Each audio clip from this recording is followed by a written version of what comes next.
You had to know if we're showing Legos that it's going to be me that's talking today, right? We just go together like that. My name is Paul McGinnis. Welcome. So glad to wrap up this series with you. Welcome to those of you watching online. We're glad that you can join us as well. And as I said, we wrap up this series today, this series on the Sermon on the Mount. 3 chapters of unbelievable teaching, timeless wisdom, profound insight from the lips of Jesus. We called the series Jesus On, and we've been going through it for 3 months now. Since the beginning of June, 12 weeks. This is week 12. And I got a quick question. How many of you have been able to be here, either here in the room or online, for all 12 of these weeks? Raise your hand high, because that is something to be proud of. Okay? And if you hold your hands up high enough, we'll try to get you the I Survived the Jesus On t-shirt, so you can take that home and commemorate this. Well done with that. We wrap up this series today, and let me just make a quick plug because next week we start a brand new series that you're not going to want to miss. It's called This Is Us, and it's all about who we are as a church. What is at our DNA? Who are we at the core? Because if you were to ask people what they think of when they hear the word church, they might say a building. They might talk about a boring liturgy or ritual. They might talk about a show or a spectator sport where you just kind of watch and observe. But what is the church really, and what are we supposed to be? And as we explore not only the roots of our faith, but also our vision as a church, I think you're going to be inspired. I think you're going to be a little surprised in what the church really is and who we are and who we can be. So please, make it a point to be here. We'll give you invite cards as you leave today. You can keep that for yourself to remind you. You can pass that on to a friend. But here's my challenge. This is a much shorter series, only 4 weeks. And my challenge to you is to go 4 for 4. You think you can do that? You think you can be here all 4 of the next weeks? I think you can, and I look forward to seeing you for all 4 of the weeks in that series. But now back to today. Back to this conclusion of Jesus' sermon, the Sermon on the Mount. Here's where we get the final paragraph, where Jesus ties it all together, and he punctuates it with an exclamation point that moves us to action, that drives us forward, that nudges us. And that's his conclusion. And while we're talking about conclusions, quick question. What is the difference between the conclusion of Jesus' sermon and the conclusion of my sermon? Jesus' conclusion comes way too soon. Mine cannot come soon enough. Okay? You're laughing now, but give me about 90 minutes. We'll see who's laughing then. Jesus finishes, and everyone wished he would continue. I continue, and everyone wished I would just finish. But I can't help it, right? I've been a pastor since I graduated. I'm the son of a lifelong pastor. And I learned early on a little phrase that pastors use. And I'm going to give you a little secret. They don't teach you this unless you go to seminary. So when you hear a pastor say, in conclusion, just look at your watch, start a timer, because I'll tell you exactly what a pastor means when he says that. Absolutely nothing. It has no bearing at all as to how close we are to the end. I just got to warn you, okay? So in conclusion, or actually to get us started, to set up what Jesus wants to talk about, I want to share you some pictures and some stories from our recent trip to Haiti. Right, I was on that team that was in Haiti just a month ago. And we could tell so many stories. You could talk to the people that have gone. You could learn some of the experiences that we had. And the ones I want to share have to do with heartbreak and hope, because we experienced both. Right, in fact, our very last day in Haiti, our very last thing that we did before heading to the airport, actually on our way to the airport, before getting there, we stopped at the earthquake memorial. And you may remember the 2010 earthquake that rocked Haiti. And I say you may remember it. Everyone in Haiti remembers it. This is one of those moments that everyone has a story about. If they were there, they can tell you what they were wearing, where they were when they heard the news, when they felt the quake. They could tell you about the lives that were lost that day. And this memorial is built on what ended up becoming the mass grave where so many of those bodies were buried. And here, even a decade after, we're still feeling the aftershocks of that sobering moment. And that was just the beginning of so many challenges for Haiti. Just one of many. It was not just 3 years ago, 2016, that they were rocked with Hurricane Matthew that devastated the southern coast of Haiti. As we've gotten involved in Haiti, we learned about the child slavery that's happening there called Restavik, enslaving 300,000 children. And so there are so many of these images of unrest and of heartbreak, of brokenness.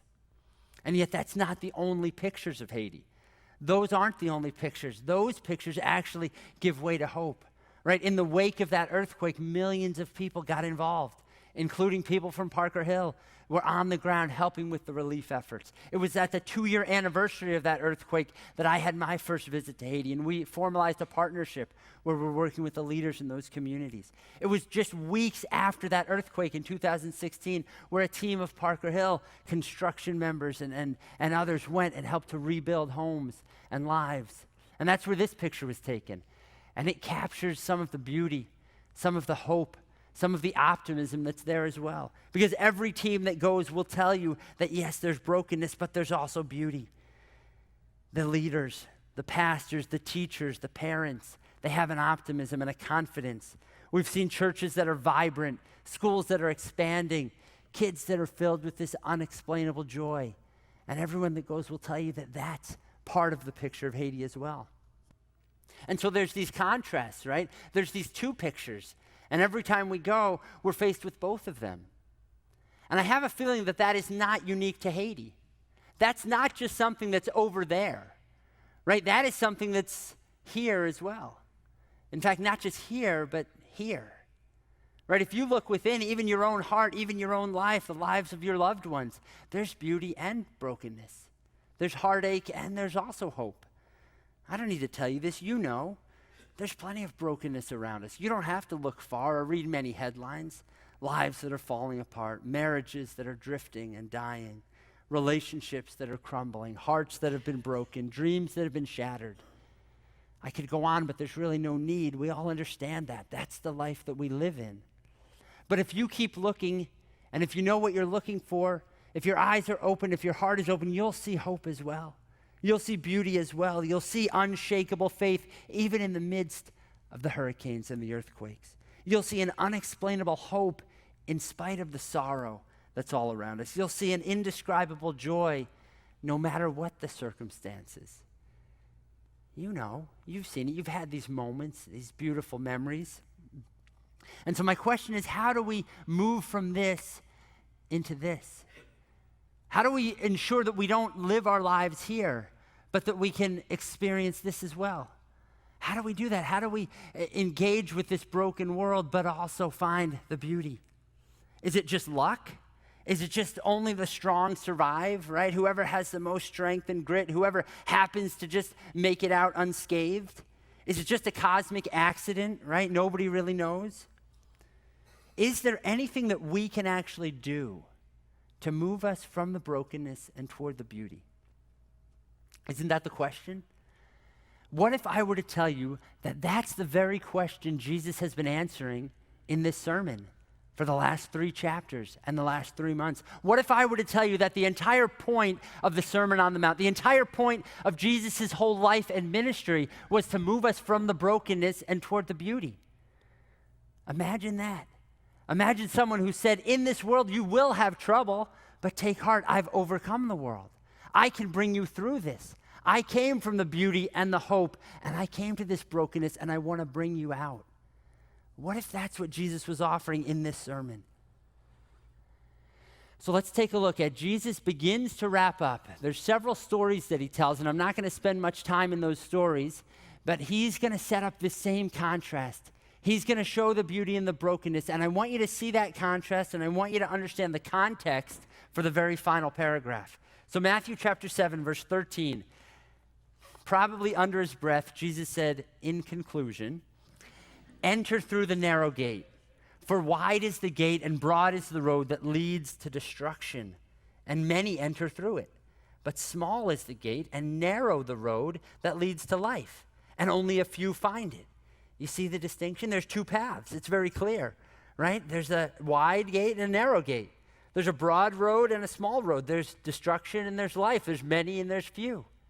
And Jesus continues with this same back and forth in verse 15. "Watch out for false prophets. They come to you in sheep's clothing, but inwardly they are ferocious wolves. By their fruit you will recognize them. Do people pick grapes from thorn bushes or figs from thistles? Likewise, every good tree bears good fruit, but a bad tree bears bad fruit.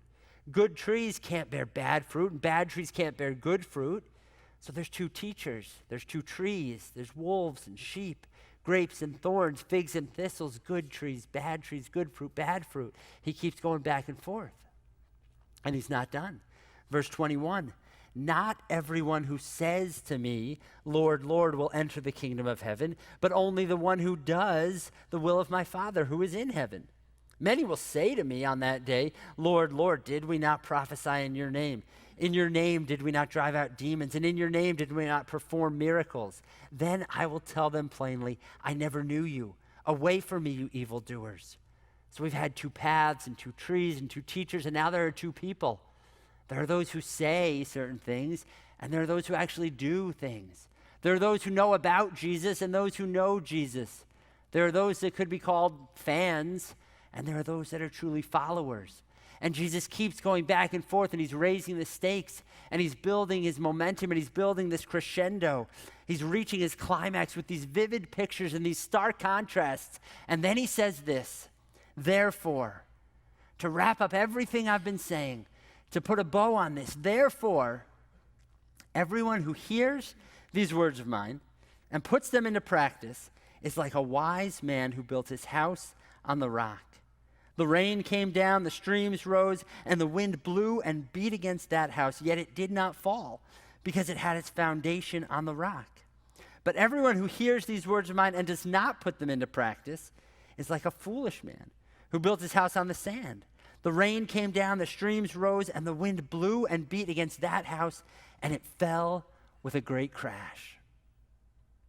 That's it. That's what we've been looking for. That's the golden ticket. That's the silver bullet. That's exactly what we need to understand.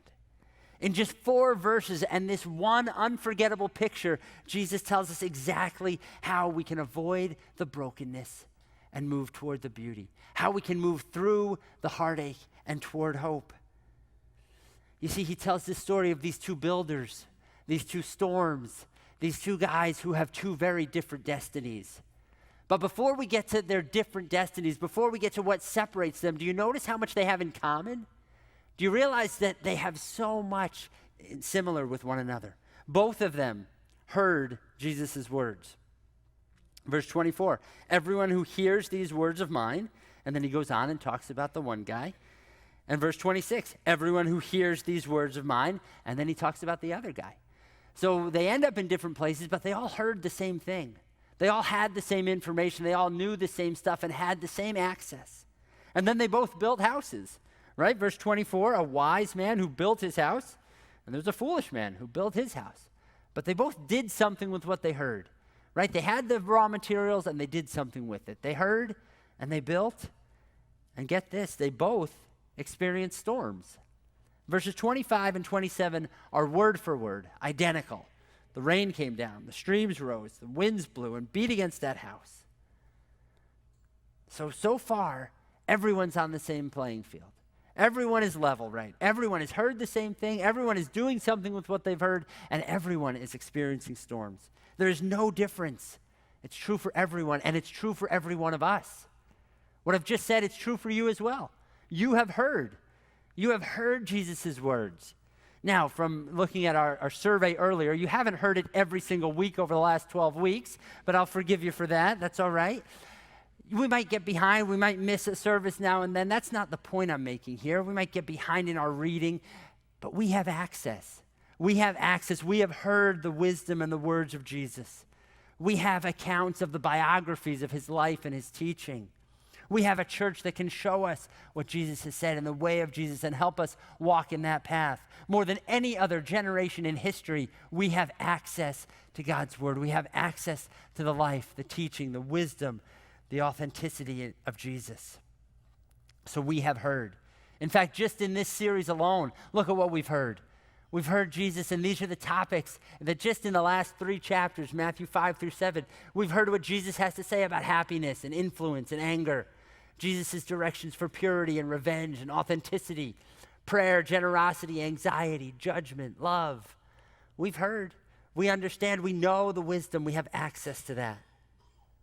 But that's not all. We are also building. Right? We may not be in the trades per se. We may not be able to swing a hammer, but we are building the lives that we are going to live in. We are doing something with what we've heard. We are doing something with the advice that Jesus has given, with the instruction that he's given. We are building these lives. We are making choices, And then those choices are making us. We are moving down a path one step at a time. We are laying bricks into the foundation of our life, whether we realize it or not. Because think about it, we decide who we're going to spend time with. We decide which interests we're going to pursue. We decide what we spend our time doing, what we put into our minds and our bodies. We decide which invitations we accept and which ones we refuse. We decide what we're going to say and text and tweet and snap. We decide how we're going to respond, again, to all of these things that Jesus has said. What are we going to do with our influence? How are we going to respond when we're angry? What kind of generosity are we going to show? What are we going to do about our anxiety? Are we going to go after revenge or are we going to go after love? We're making those decisions. We know and then we do. We've heard and now we're building. And then we are all going to face storms. We are all going to face storms. The storms don't decide. They play no favorites. The rain came on the wise builder and the foolish builder. The floods rise for the godly and the ungodly. The wind blows against the good and the bad. We all face storms, and you don't need me to tell you this. We all will experience heartache and disappointment and pain, loneliness and despair. Everyone feels hunger and thirst and disease. Infidelity affects us all, addiction, loss. We will all face storms. So in so many ways, these two builders are the same. In so many ways, all of us are the same. But then it changes. We do not all have the same destiny. We do not all end up with the same house at the end of the day. Verse 25 says, it did not fall, speaking of the wise man's house that was built on a rock. Verse 27 says, it fell with a great crash, speaking of the foolish man's house that was built on the sand. And so even though we started in the same place, we have so much in common, we are not all going to end up in the same place.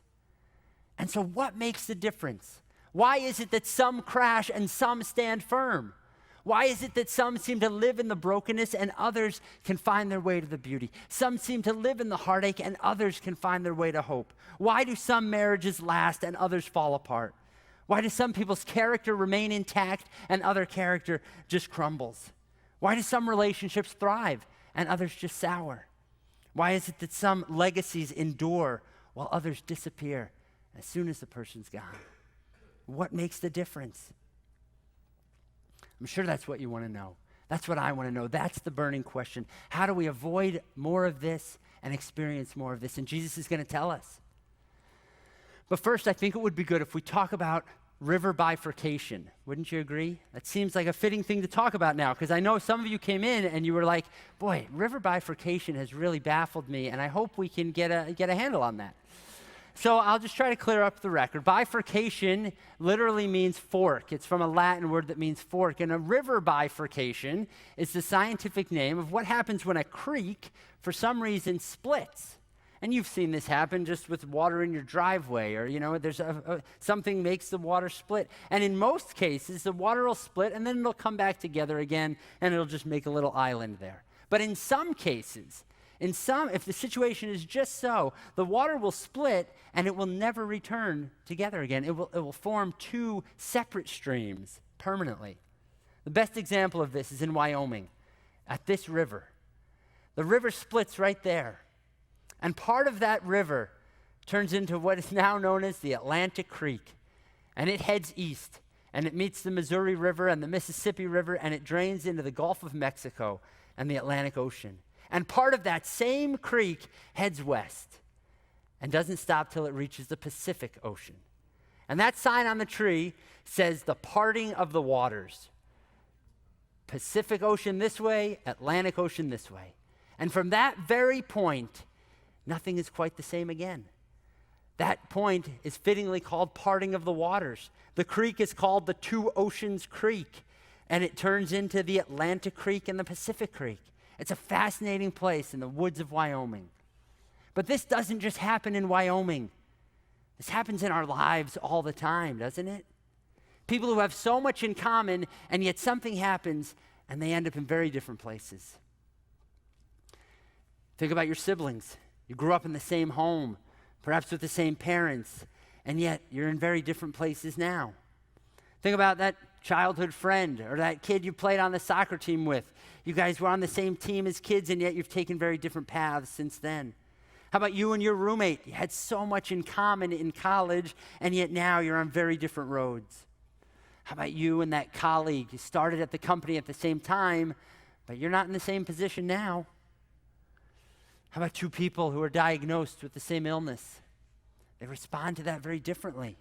They react to what's happening in different ways. How about those of us who have lost a loved one? We don't all respond to that situation the same. We experience the same thing, but then there's a parting of the waters, isn't there? What is that? What is it that shifts it? We all experience the same opportunities. We all make choices. We all face storms. And then some people are still standing after the storm, and others have crumbled because of the storm. What is it that makes the difference? Where is the parting of the waters in our hearts and in our lives? Jesus is very clear. Verse 24, therefore, everyone who hears these words of mine and puts them into practice goes on to become a wise man who's building his house on a rock, a house that will stand. Verse 26, therefore, everyone who hears these words of mine and does not put them into practice ends up as a foolish man, building his house on the sand, a house that will not stand. That is the difference, my friends. That is the parting of the waters. That is what separates us. That's what sends us in one direction or the other. That's what determines our destiny. Our decisions determine our destiny. Our decisions determine our destiny. It's not luck. It's not cosmic accident. It's what we do with the opportunities that we've been given. It's the choices that we make that put us on the path.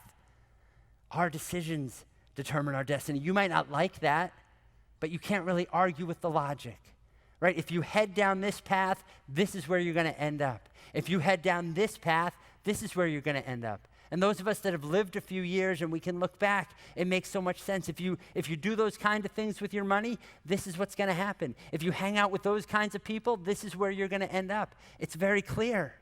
If you want intimacy and fulfillment in your marriage, don't mess around before and during your marriage.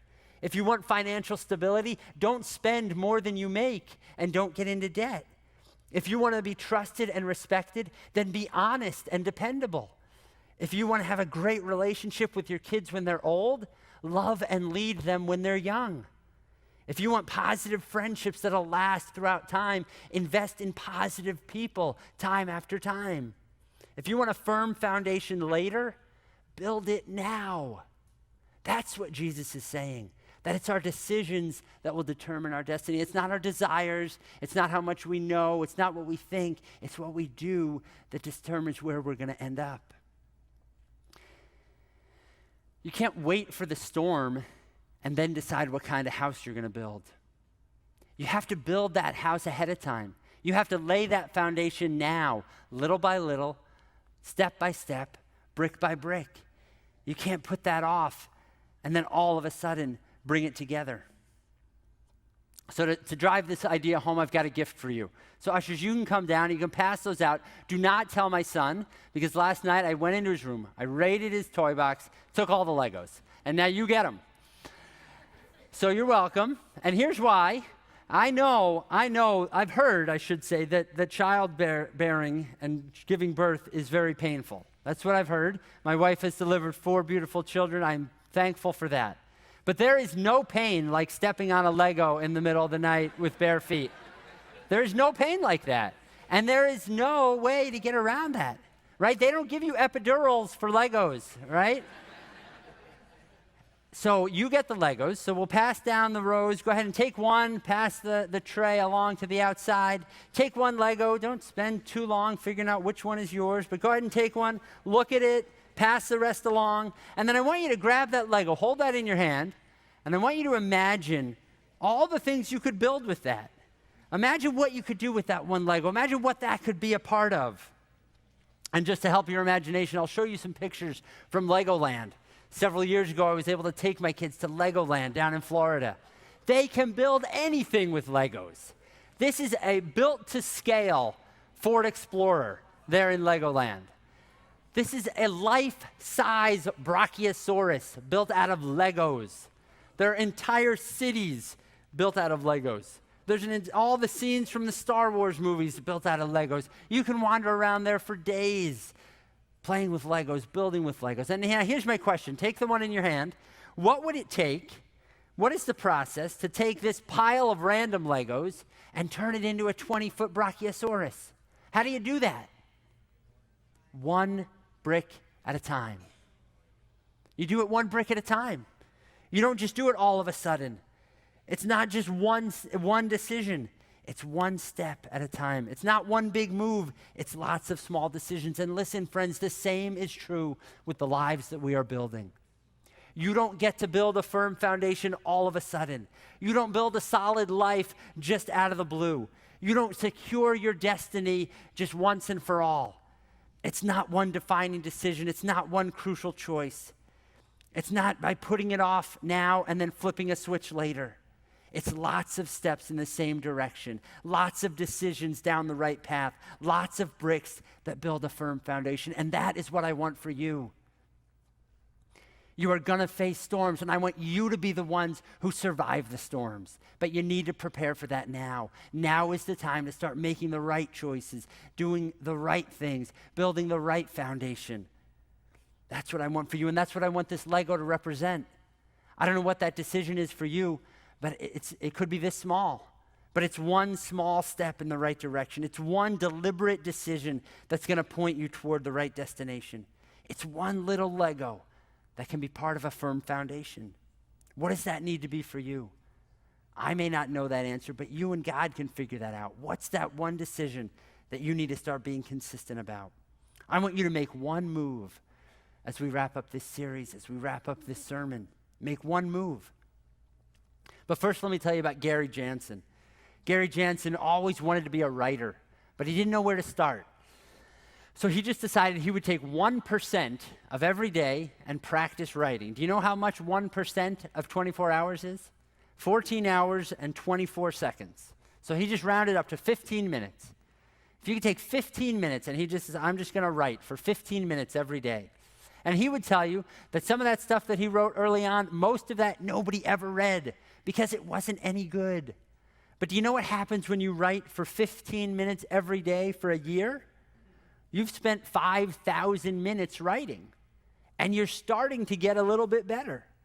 You're moving in the right direction. You are building the right muscles. You are making what he calls micro shifts, just small decisions, small steps, deliberate moves in the same direction. And that's what turned into his book, Micro Shifts. And that's what led him down a path that now sees him as the senior editor of Penguin Random House Publishers. Not bad for a guy who started out spending 1% of each day writing. I don't want all of you to be writers or to become the publishers, but I do want you to become all that God wants you to be. And that begins today. And that begins with small micro shifts. That begins by making one move. Make one move. You have the access to Jesus' wisdom and teaching. You know certain things. You know what you should do. You know what Jesus says. And now your decision is to either move in his direction or continue in your own direction. Make one move. Imagine what you can do in 15 minutes. Imagine what you could do in that amount of time. You could take a walk. You could phone a friend. You could read or exercise or write or paint. You could read scripture or journal or pray. You could begin to put something into practice, not just thinking and dreaming, but doing something consistently over time. You could take any one of the topics that Jesus has talked to us about, and you can head down that path. How can I deal with my anger in more constructive ways? How can I make the most of the influence and opportunities God's given me? What can I put into my life that's going to allow me to experience the purity that God wants for me? How can I become more generous? What can I do to be less judgmental or less anxious? You could start to make micro shifts, one small decision the size of a single Lego piece, and that's going to add up. Let me put it to you this way. Don't look now, but 4 months from today, Merry Christmas! 4 months from today is Christmas. Yeah, that's crazy. But imagine what could happen 4 months from now if you stay consistent with one small choice, with making one move, with building one brick and another for 4 months. I guarantee you will see growth. You will see change. You will see that you are building a firm foundation. So start today. I can't promise that it's going to be easy. In fact, I can promise the opposite. If you start moving toward what God wants you to do, if you start moving in that direction with your finances, with your relationship, with your faith, with whatever it is, it's going to be hard. I can guarantee you that. But listen, crashing is even harder. Date night is difficult. That's hard to keep that on the calendar and be consistent with that. But you know what? Divorce is even harder. Accountability, that's hard. Being honest with people, sharing how you've messed up and where you need help. Accountability is hard, but addiction, that's a whole lot harder. Building a budget for your finances and staying within that, that's hard. Bankruptcy is a whole lot harder. So you just decide. Decide to do the little hard things now instead of experiencing the brokenness later. And let me just say that it is never too soon to start, and it is never too late to start again. It is never too soon to start. Some of you have youth on your side. You're students, you're teenagers, you're in school, or you're in your 20-somethings, and there is no one here older that wouldn't give that youth, that wouldn't want to go back and do a few things differently. I certainly don't want to relive much of those years, but I would do a few things differently. It is not too soon to start. And those of you that are young, please listen. Build some positive habits now. Avoid addictions. Stay away from stuff that's going to mess you up later. Be smart with your money. Be careful with your heart and other people's hearts. It is not too soon to start building a foundation. Start acting now like the person you'd like to become. Those of you that have lived some life, that have some years behind you like I do, it is never too late to start again. It is never too late to start rebuilding. Yeah, we've messed up. We've crashed a few times. We've got the scars to prove it, but don't stay down. Get back up and rebuild, because that's the God we serve. A God who can bring beauty out of whatever brokenness you have in your life. A God who stands with arms wide open. You're not too far gone. You're not too far down. You're not too far away. We can clean that up. We can redeem that. We can build again. And your next season could be your best yet. The best is yet to come. It is never too early to start and never too late to start again. So take that brick. Make one move. Decide what it is that Jesus is saying to you that you're going to start to invest in, you're going to start to move toward. In conclusion, I do want to shift our attention to why Jesus. You see, what I've said so far could be true of any leader, of any spiritual leader. You could pattern your life around anyone, right? You could see what they say, you could do what they do, and you'll end up similar to where they want you to be. Right? You could follow anyone. You could go down any path. But why should we follow Jesus? Why should we pay attention to his life and his teaching and his wisdom? Well, the answer is really no different than what it was years ago. Right? Years ago, when Jesus preached this sermon, here's how they responded in verse 28. When Jesus had finished saying these things, the crowds were amazed at his teaching, because he taught as one who had authority and not as their teachers of the law. You see, 2,000 years ago, there was no one like Jesus. There was no one who spoke with that authority and lived with that kind of grace. There was no one who had that depth of love and also that understanding and wisdom and truth. There was no one like him, no one who spoke so convincingly and lived so compellingly. And friends, I need to tell you that has not changed in 2,000 years. That it's true, you can follow whoever you want, a brilliant professor or an A-list celebrity. You can follow another religious leader, but none of them stands where Jesus stands. He has set himself apart, unique in all of history. There is no one like him, because no one else taught and then gave his life and then came back from the dead. No one else has left an empty tomb behind. No one else has the evidence that points to nothing else than him being the Son of God. That is why we should follow him. And that's not just me saying that because I have a Jesus bias. Historians and anthropologists have studied the impact that Jesus of Nazareth has had on our culture, and it is unprecedented. Listen to what Harvard professor Harvey Cox says. The words of the Sermon on the Mount are the most luminous, most quoted, most analyzed, most contested, most influential moral and religious discourse in all of human history. That may sound like an overstatement, but it is not. Yale historian Yaroslav Pelikan wrote this: regardless of what anyone may personally think or believe about him, Jesus of Nazareth has been the dominant figure in the history of Western civilization for almost 20 centuries. He stands alone. He deserves our worship. He deserves our lives. He is worthy of following more than anyone else in history because he is the Son of God, came to bring us out of the brokenness and toward the beauty. Our band is going to come and lead us in a song that ties this theme together so perfectly because it looks at why Jesus is worthy. Why should we build our lives on him? Because he stands apart. You've heard the phrase King of Kings and Lord of Lords. We use it in lyrics sometimes. It was in one of the songs we sang earlier, refer to Jesus as the King of Kings. We talk about him having a name above every other name. Think about the truth behind that. If we were to gather together all of the kings that have ever lived, all of the leaders that have ever ruled, every leader and lord and king, anyone with authority and power, if we were to gather them all throughout history and throughout time from all across the globe, gather them into one room, Jesus would stand above them all as the king of all those kings, the Lord over all of those lords. He is the only one worthy of our lives. He is the only one worth building our lives upon. He is the one worth following. You will never regret that decision. But it happens one brick at a time, one move at a time, one step at a time. Jesus, we come to you now, and we give you our lives because you've given yours for us. You are the one that's worthy of following. No one else.